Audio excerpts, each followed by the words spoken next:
देख रहा हूं कि मैदान जितना हमें दिखाई दे रहा है,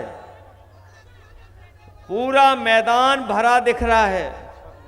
मैदान के बाहर, सड़क के उस पार जहां हेलीकॉप्टर है, हेलीकॉप्टर के बाहर छत भी पूरी भरी दिखाई दे रही है। जहां ये मंदिर का प्रांगण है, उसके आगे की छत भरी दिखाई दे रही है। दाईं तरफ, पीछे बड़ी संख्या में लोग दिखाई दे रहे हैं और ये समर्थन बता रहा है कि इस बार महागठबंधन की सरकार बनने जा रही है। और इस जनसभा में आए हुए जो सुबह से लोग इकट्ठे हुए हैं, मैं इनके चेहरे पढ़ सकता हूं और ये चेहरे की खुशी हमें बता रही है कि इस बार पढ़े लिखे शिक्षक, शिक्षा को समझने वाले, जागरूक और समाज में क्या परिवर्तन आ रहा है, देश में किस दिशा में राजनीतिक दल लेकर के जा रहे हैं, ऐसे बुद्धिजीवी प्रत्याशी हमारे जो यहां पर आपके बीच में डॉक्टर प्रोफेसर विष्णुदेव जी सबसे ज्यादा वोटों से जीत करके जा रहे हैं। मैं जब से बिहार में आया हूं, मैं अलग सा उत्साह देख रहा हूं। लोग बिहार बदलना चाहते हैं। बिहार बदलेगा जब सरकार बदलेगी। ये तमाम लोग सरकार बदलने वाले लोग हैं। और मैं जब सुनता हूं लोगों से उनकी उपलब्धियां, कह रहे हम 20 साल से बिहार को आगे ले जा रहे हैं, लेकिन हम आपसे कहना चाहते हैं और अपील करना चाहते हैं, आपको 20 साल का हिसाब किताब नहीं, 20 साल यहां की सरकार और दिल्ली की लगभग 11 साल, बताओ कितने साल हो गए हैं।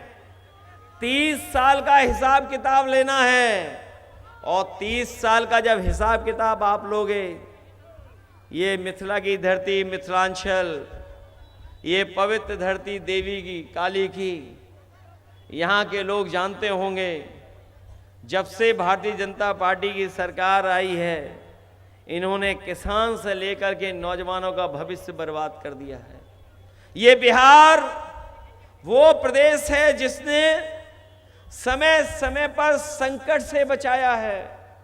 अगर समाज पे संकट आया होगा, राजनीति पे संकट आया होगा, तो यहां की महान जनता ने, बिहार की ने, न केवल समाज बल्कि देश को भी दिशा देने का काम किया है। चाहे जयप्रकाश जी, जिन्होंने संपूर्ण क्रांति का आह्वान करके इस देश को बदलने का काम किया, भगवान बुद्ध, भगवान महावीर इसी धरती से संदेश लेकर के निकले और दुनिया में पहुंचाने का काम किया। क्या बिहार में भी खाद की बोरी में चोरी है? जब किसान को खाद चाहिए तो खाद नहीं, और खाद के साथ साथ सुना है राशन में भी बड़ी हेरा फेरी हो रही है। और राशन का एहसान जता के, बताओ गरीबों पे एहसान जता के राशन का। हम तो कहना चाहते हैं, ये बिहार की धरती वो धरती है, अगर यहाँ की खेतों को, यहाँ की धरती को बाढ़ से बचा लें और सही समय पर बीज उपलब्ध करा दें, खाद दे दें, तो बिहार के किसान न केवल बिहार की जनता का पेट भर सकते हैं, बल्कि पूरे भारत देश के लोगों का पेट भर सकते हैं। ऐसी उपजाऊ जमीन है, इतना उपजाऊ जमीन है यहाँ पर। और ये तो आय दोगुनी करने जा रहे थे। बताओ किसान भाइयों, आय दोगुनी हो गई क्या आपकी? और महंगाई कितनी बढ़ाई इन्होंने। डीजल पेट्रोल कहां पहुंच गया, जाने कहां पहुंच गया। और हमारे बुजुर्ग जानते होंगे, पुराने बुजुर्ग एक आध खड़े होंगे, जब वो जवान थे 10-20 साल पहले मोटरसाइकिल कितने रुपए की आती थी? 40,000 की, कितने की आती थी? और हम मोटरसाइकिल कितने की आ रही है? कितने की है? और हमारा आपका सबसे पसंदी बिस्किट पैकेट पार्ले जी, बताओ कितना छोटा कर दिया बीजेपी वालों ने। ये महंगाई बढ़ा करके मुनाफा कमाने वालों से पैकेट कितना छोटा करा दिया। पहले कितना बड़ा आता था पैकेट। और यही नहीं, हम अपने पत्रकार साथियों से कहना चाहते हैं, ये बहुत बुद्धिजीवी हैं, पढ़े लिखे हैं, हमारे प्रत्याशी भी बहुत पढ़े लिखे हैं। पहले बुखार ठीक हो जाता था पैरासीटामोल गोली में। पहले जब बीजेपी की सरकार नहीं आई थी तब बताओ 500 ग्राम की पैरासीटामोल गोली से ही बुखार ठीक हो जाता था। आज बताओ डोलो वाली लेनी पड़ती है। कितने एमजी की है बताओ? 600। बताइए 650 में बुखार उतर रहा है। पहले कितने में बुखार उतरता था? बीजेपी की सरकार नहीं आई थी तब बताइए हमारे गरीबों का, हमारा आपका बुखार 500 mg में ही उतर जाता था एक पैरासीटामोल गोली में। अब वो नई गोली है डोलो, 650 की खानी पड़ती है तब जाकर के बुखार उतरता है। बताओ बेईमानी कर रहे हैं कि लोग ये नहीं कर रहे हैं बेईमानी? कितनी बेईमानी कर रहे हैं। ये कहते थे कि डॉलर ऊपर जा रहा है, रुपया नीचे जा रहा है। और पहले जब ये बीजेपी नहीं आई थी तब 60 रुपए में $1 आ जाता था और आज 90 रुपए में $1 आ रहा है। महंगाई बढ़ाई है। आप बताइए हमारे आपके घर परिवार में अगर शादी हो किसी गरीब परिवार के में, तो पहले एक चीज सोने की लेकर के अपनी बेटी को विदा कर देते थे। घर परिवार में हमारी माताएं बहनें सोना खरीद लेती थी, थोड़ा बहुत छोटा सा। बताओ आज सोना कहां पहुंचा दिया, कितना महंगा कर दिया। ये जितनी हमारी माताएं बहनें बैठी हैं, किसी के पास सोने का सामान नहीं होगा। ये सोना क्यों महंगा हो रहा है?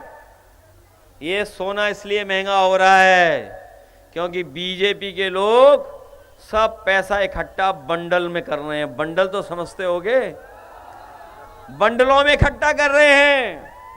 जब पैसा बंडलों का खत्म हो गया तो अब सोने में इकट्ठा कर रहे हैं, इसीलिए सोना महंगा हो गया। बताओ सोना कहां पहुंचा दिया इन्होंने। महंगाई है कि नहीं है आपके? तब तेजस्वी जी ने कहा है कि हम अपने नौजवानों का भविष्य सुधारने के लिए हर गरीब परिवार के नौजवान को नौकरी और रोजगार से जोड़ने का काम करेंगे। बताओ वो नौकरी देना चाहते हैं? ये बीजेपी वाले कह रहे हैं नौकरी कहां से आएगी। हम बीजेपी वालों को याद दिलाना चाहते हैं, आपने भी जनता का पैसा लेकर के उद्योगपतियों को दे दिया और इतना पैसा उद्योगपतियों को दे दिया कि वो बढ़ते चले जा रहे हैं, ऊंचे होते चले जा रहे हैं। और वो पैसा कहां से लाए पता है आपको? बैंकों से लाए, जो आपने जमा किया था, जो आपने जनधन अकाउंट में जमा किया, जो आपने अपनी मेहनत करके जमा किया। उन बैंकों का पैसा किन्हें दे रहे हैं? उद्योगपतियों को। और उद्योगपति बड़े होते चले जा रहे हैं। तो अगर बैंक का पैसा लेकर के आप उद्योगपतियों को बढ़ा सकते हो तो तेजस्वी जी की सरकार आएगी तो बिहार का पैसा बिहार में रहेगा और बिहार का पैसा हम नौजवानों को नौकरी और रोजगार में जोड़ने का काम करेंगे। और ये नौकरी इसलिए बोल रहे हैं बीजेपी वाले क्योंकि बीजेपी के एजेंडे में नौकरी कभी थी नहीं। कभी एजेंडे में नौकरी थी उनके? और अगर एजेंडे में नौकरी होती, रोजगार होता तो कारखाने खुलवाते, उद्योग लगवाते। 10 साल में कोई उद्योग नहीं लगवाया और कह रहे कि हम उद्योग लगाएंगे बिहार में। ये जो दिल्ली वाले आ रहे हैं, दिल्ली वाले, इन्होंने यूपी में भी नहीं लगवाया कोई कारखाना, नहीं लगवाया कारखाना। और इसलिए नहीं लगा रहे हैं क्योंकि यहाँ के लोग मजदूरी करने कैसे जाएंगे अगर यहीं रुक जाएंगे तो। अगर यहीं रुक जाएंगे, यहीं रोजगार मिल जाएगा, यहीं नौकरी मिल जाएगी तो घर परिवार के साथ रहेंगे। तो इनके कारखाने को चलाने वाले लोग नहीं मिलेंगे यूपी बिहार के, इसलिए ना यूपी में कारखाना लगा रहे हैं, ना बिहार में कारखाना लगा रहे हैं, हमें आपको दूसरी बातों में उलझा रहे हैं। और जो अपने राज्य हैं इनके, वहां पे बड़े बड़े कारखाने लग रहे हैं। ये नौजवान जानते होंगे, गूगल, मेटा और तमाम बड़ी बड़ी कंपनियां ना यूपी में आ रही ना बिहार में आ रही हैं। ये लोग अपने मित्रों के प्रदेशों में भेज करके हमारे नौजवानों को बेरोजगार बना रहे हैं। तेजस्वी आएंगे तो बिहार में वो कारखाने लगेंगे, जिससे बिहार के लोगों को बिहार में नौकरी मिल जाए। और इस बार नौजवानों का पलायन नहीं होगा, बिहार से बीजेपी का पलायन होने जा रहा है। पलायन कराओगे? और इस बार तो प्रभु राम जी ने आशीर्वाद समाजवादियों को दिया है। प्रभु राम जी ने आशीर्वाद किसे दिया? समाजवादियों को दिया। और जिस जगह से इन्होंने सांप्रदायिक राजनीति पूरे देश में फैलाई थी, जहां से उन्होंने हिंदू मुस्लिम के बीच में खाई पैदा की थी, वहीं पर प्रभु श्री राम ने आशीर्वाद एक हमारे इन्हीं के समाज के समाजवादी प्रत्याशी को लोकसभा में भेजने का काम किया। प्रभु राम जी ने आशीर्वाद दिया तभी पहुंचे। तो जब हम लोगों ने वहां पर हरा दिया अवध में, तो बताओ मगध वालों, मगध में हराओगे सब लोग मिलकर के। और जब तेजस्वी आएंगे तो न केवल नौकरी मिलेगी, बल्कि जीविका बहनों को 30,000 रुपया महीना दिया जाएगा। और हमारी ये माताएं बहनें हैं जिनको कोई पूछ नहीं रहा है, बहुत बड़ी संख्या में माताएं बहनें आई हैं। ये अपने बच्चों के लिए, अपने पहनने के लिए कपड़े खरीद लें, साड़ी खरीद लें, अपनी ज़रूरत की चीज़ें खरीद लें। इसलिए तेजस्वी जी ने कहा है कि हर महीने हम अपनी माताएं बहनों को उनके अकाउंट में 2500 रुपया भेजने का काम करेंगे। और जो पहला त्यौहार आएगा, जब सरकार बनने के बाद पहला त्यौहार आएगा, तो पूरे साल का पैसा इकट्ठा माताओं बहनों को देने का काम करेंगे। बताओ, आप सम्मान की नौकरी चाहते हो या अपमान की भारतीय जनता पार्टी की टोकरी? अब कह रहे 10,000 देंगे, देश 10,000 दिया, लेकिन सबको नहीं दिया। अकाउंट देख लेना, बगल वाले का देख लेना, सबको नहीं दिया। और फिर हमारा आपका हिसाब किताब तो 15 लाख वाला था, याद है? हमारा और बीजेपी का हिसाब किताब कितने का है? 15 लाख। और कितने दिए हैं? तो उधार कितने अभी? कितने उधार हैं? 14,90,000। ये कब मिलेंगे बताओ? कितने साल से उधार है? और अगर इंटरेस्ट लगा दोगे बैंक वाला, तब कहां पहुंच जाएगा? फिर 15 लाख हो गया। बताइए आप, तो वापस 15 लाख हो गया कि नहीं हो गया? इसलिए बीजेपी के धोखे में मत फंसना। ये बिहार से बाहर होने जा रहे हैं इस बार। और जब से तेजस्वी जी ने संकल्प लिया है कि नौकरी और बिहार का विकास करेंगे, हम लोग भी उनकी मदद करेंगे, अपने अनुभव से मदद करेंगे। हमने उत्तर प्रदेश में सड़क बनाई जिसमें अगर कभी इमरजेंसी हो तो एयरफोर्स का सबसे भारी विमान हरकुलस उस सड़क पर उतर सकता है। हमने 323 किलोमीटर की सड़क और बाद में 340 की स्वीकृत कर दी, जो बिल्कुल बक्सर के किनारे पहुंच गई है सड़क। ऐसी सड़क बनाई जो देश में नहीं बनी। और हमारे देश के प्रधानमंत्री को अगर किसी सड़क पर हवाई जहाज लेकर के उतरने का मौका मिला, वो सड़क अगर किसी ने बनाई थी तो समाजवादी पार्टी ने बनाई थी, जिसमें वो हवाई जहाज से भी सड़क पे उतर गए थे। बताओ, बिहार में कोई एक भी सड़क हो जिसमें हवाई जहाज उतर जाए? अगर ये जो देश के प्रधानमंत्री आ रहे हैं, बहुत जानकारी दे रहे हैं सबको, इन्होंने गुजरात में अगर एक भी बनाई हो सड़क जहां पर हवाई जहाज उतर जाए, और अगर उन्होंने बनाई होती तो अपनी सड़क पे उतरते, समाजवादियों की बनाई सड़क पे ही उतरे केवल। और साथियों, नौजवानों, ये हमारी लाइन 10 पुरानी नहीं है, ये हमारी पुरानी जरूर है, लेकिन देखिए समय के हिसाब से कितना परिवर्तन हो गया है। इसको तेल से जलाना चाहो, मिट्टी के तेल से जल जाएगी।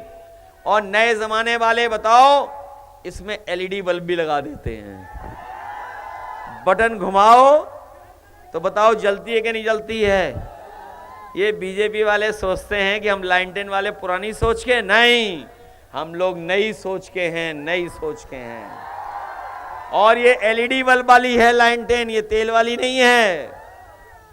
और हम अपनी बहनों को, नौजवानों को बता के जा रहे हैं, उत्तर प्रदेश में हम लोगों ने नौजवानों को रोजगार और नौकरी के लिए लैपटॉप दिया था पढ़ने के लिए, आज भी चल रहा है इतने सालों बाद। हम तेजस्वी जी से कहेंगे कि बेटियां साइकिल से चलें, पढ़ाई में उनकी मदद करो, और जब अच्छे नंबर पा जाएं तो नौजवानों को, हमारे भाइयों को और बहनों को लैपटॉप देने का काम करो। और ये बीजेपी वाले लैपटॉप नहीं चला पाते हैं, दिल्ली वाले न लखनऊ वाले, ये पता है आपको। ये एकरंगी जो हैं वो लैपटॉप नहीं चला पाते हैं। और उनका नाम अगर कभी ढूंढना हो आपको, चैट जीपीटी चला लेते हो तो उसमें ढूंढो कि इनका दूसरा नाम क्या है, तो अपने आप उसमें मिल जाएगा एक नाम, और दिल्ली वालों का भी मिल जाएगा। इसलिए सावधान हो आप बी टीम से, सी टीम से और पी टीम से। बी टीम में तो घूम रही होंगी, और सी टीम जानते हो कौन है? सी टीम जानते हो कौन है? चुनाव आयोग। इसलिए सावधान हो आप लोग।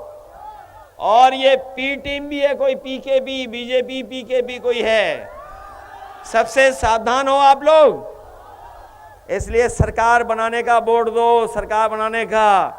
और चुनाव कब खत्म हो रहा है? कल प्रचार खत्म हो जाएगा। नहीं, प्रचार कल खत्म हो जाएगा। कल कितनी तारीख है? और उसके 2 दिन बाद 9-2 बीजेपी हो जाएगी। 9-2-11 बताओ, करोगे 9-2-11? इस बार लगता है सी टीम हम लोगों का साथ दे रही है। 9-2-11 बीजेपी हो जाएगी इस बार। इसलिए पलायन बीजेपी का होगा, बिहार से बीजेपी होगी। और जब तेजस्वी नए मुख्यमंत्री बनेंगे तो नई सोच के साथ, सकारात्मक सोच के साथ, बिहार के विकास के साथ, और हम लोग सब मिलकर के अपने अनुभव का साथ देंगे, जिससे बिहार को नए तरीके से नया बिहार बनाने का काम करें, जहां पर रोजगार हो, नौकरी हो, और हमारे जो पिछड़े दलित समाज के लोग उनका सम्मान हो, किसान खुशहाल हो। और याद रखना, बिहार के बाद यूपी का भी चुनाव है, तो दोनों तरफ जब नौजवान मुख्यमंत्री होंगे तो काम ज्यादा होगा कि नहीं होगा? और हम भी मदद करेंगे। बिहार से हमारा बहुत गहरा रिश्ता है। ये जो दिल्ली वाले आते हैं, हर एक से कहते हैं हमारा गहरा रिश्ता है। यहां तो नहीं कह गए गहरा रिश्ता है, कहीं कहा होगा उन्होंने। इसलिए सावधान रहोगे आप लोग। आप लोग अपने बहुत अच्छे प्रत्याशी जो पढ़े लिखे हैं, बुद्धिजीवी हैं, समझदार हैं, और सबसे बड़ी बात, ये महागठबंधन के हैं। और ऐसा चुनाव चिन्ह है जो रोशनी करता है, जो उजाला करता है, जो रास्ता दिखाता है, वो है आपका लाइनटेन। आइए,